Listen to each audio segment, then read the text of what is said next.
You do a lot of modelling, don't you? Modelling ഒക്കെ ചെയ്യാറുണ്ടല്ലേ? ഇല്ല, കുറച്ചു നാൾ മുമ്പൊക്കെ ചെയ്യുമായിരുന്നു. ഇപ്പോൾ ടൈം കിട്ടാറില്ല, ബിസിനസ് ഒക്കെ നോക്കാനുണ്ട്. ഓ ഐ സി. ടാസ്ക് ചെയ്യാൻ കൊതിയായിട്ട് വയ്യ. എനിക്കും അതെ, ടാസ്ക് വന്നാലേ ഒരു എനർജി വരത്തുള്ളൂ. ഇതൊക്കെ പറയുന്നതിന് മുമ്പ് ചായയെ പറ്റിയായിരുന്നു സംസാരം. ചായ കിട്ടിയാലേ എനർജി ഉള്ളൂ. എനിക്കും അതെ. ഞാൻ താങ്ക് യു ആണ് പറയേണ്ടത്, വെൽക്കം അല്ല എന്നൊക്കെ പറഞ്ഞിട്ട് രണ്ടുപേരും തൊട്ടപ്പുറത്തും ഇപ്പുറത്തും ഇരുന്ന ഒരു കോർണറിൽ ഇരുന്ന ഒരു കോൺവെർസേഷൻ. ആരാണെന്നല്ലേ, ജിസേലും അതേപോലെ തന്നെ നെവിനും. പിന്നെ ഇന്ന് നോമിനേഷൻസിന്റെ സമയത്ത് ഷാനവാസ് ജിസേലിനെ പറ്റി പറഞ്ഞൊരു കാര്യമുണ്ട്. നോമിനേറ്റ് ചെയ്യുന്ന സമയത്ത് ജിസേലിന്റെ വസ്ത്രാധാരണം കേരളീയ സംസ്കാരത്തിന് അനുയോജ്യമല്ല എന്നാണ് ഷാനവാസ് പറഞ്ഞത്.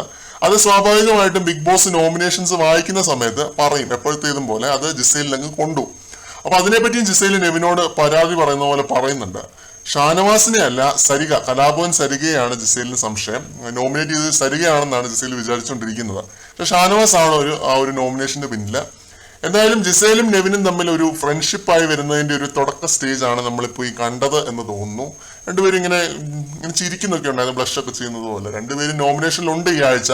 അപ്പോൾ പലതും നമ്മൾ കണ്ടേക്കാം വരും ദിവസങ്ങളിൽ. ഏതാണെന്നൊന്നും ഞാൻ പറയുന്നില്ല, നിങ്ങൾക്കറിയാം. നോക്കിയും കണ്ട് കളിച്ചാൽ രണ്ടുപേർക്കും കൊള്ളാം, അത്രേ പറയുന്നുള്ളൂ. കൂടുതൽ അപ്ഡേറ്റുകളുമായിട്ട് നമുക്ക് വീണ്ടും കാണാം.